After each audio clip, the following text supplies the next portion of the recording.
With his upcoming game Judas, Ken Levine is hoping to push the envelope on how much impact player decisions truly have. But while his so-called LEGO narrative concept sounds novel, it's not the first time games have used modular storytelling to maximize immersion. So, whilst we don't yet have a release date for Judas, here are 5 games that have offered their own take on the concept.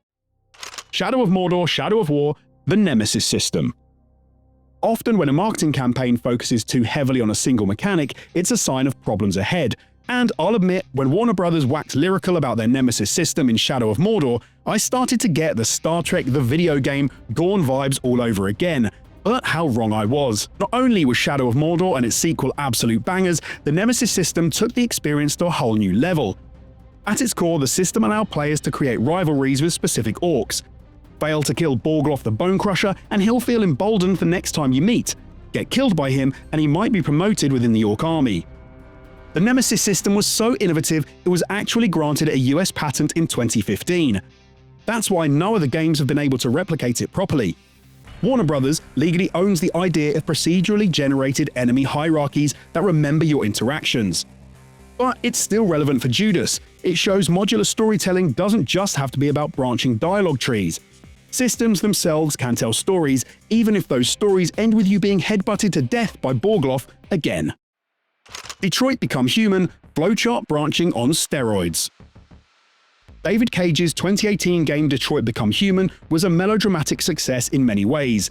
The controls left something to be desired, but the intense, winding story really made you feel like every decision counted.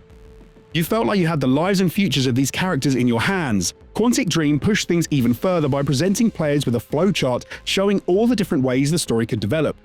The game was all about replayability, nudging you to make different choices and see just how many ways the butterfly could flap its wings. Detroit contains over 2,000 unique nodes in its branching narrative. Some choices only change a single line of dialogue, while others ripple forward to entirely different endings. But here's the rub. Most players only saw about 40% of the content on their first playthrough, which raises the same problem Judas might face: content wastage. Sure, some completionists will experience every permutation, but for most, hours, even weeks of dev work will simply never be seen.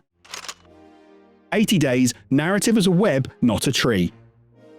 80 Days from Inkle has to be mentioned on a list like this. The globetrotting title is based on Jules Verne's 1872 novel Around the World in 80 Days, but instead of a linear tale, it opts for a web of modular stories and emergent gameplay. As you trade and side quest your way around the world, the game lets you branch off from the main journey and craft your own adventure. What works in 80 Days' favor is its simplicity, text-based interactions and light mechanics layered over a world map.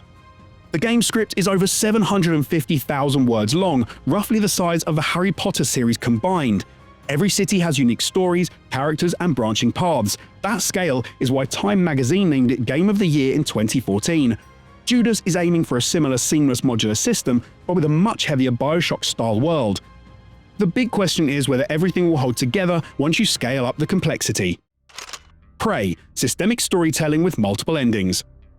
Despite their more recent woes, Arcane nailed systemic storytelling in 2017's Prey. It's subtle: save this NPC, sabotage that station, experiment with alien powers.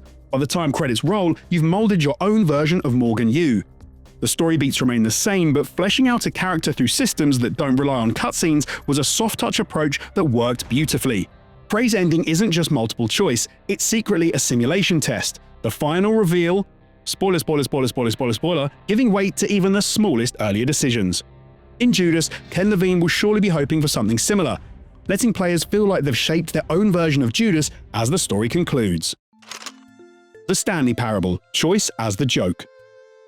It's not often in a game I've stood in a broom cupboard wondering if I'd outsmarted the devs. Spoiler, I hadn't. But 2013's The Stanley Parable from Galactic Cafe thrived on exactly that feeling.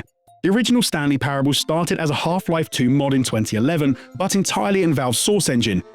Its success was proof that clever writing and reactive design could rival the production values of AAA studios. On its surface, the game is stripped back, but where it shines is in the devs' ability to preempt almost any choice a player could make.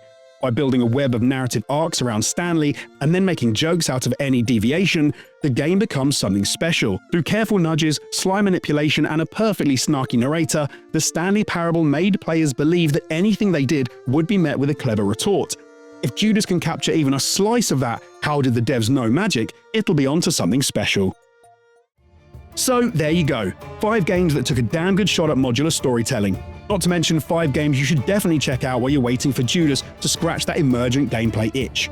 There are plenty of other games I could have mentioned, but let me know in the comments which ones you think deserve a spot, and cross your fingers we get a release date for Judas soon. And if you like this video, why don't you tenderly stroke your screen whilst moaning slightly, just so everyone nearby knows you've just watched something good.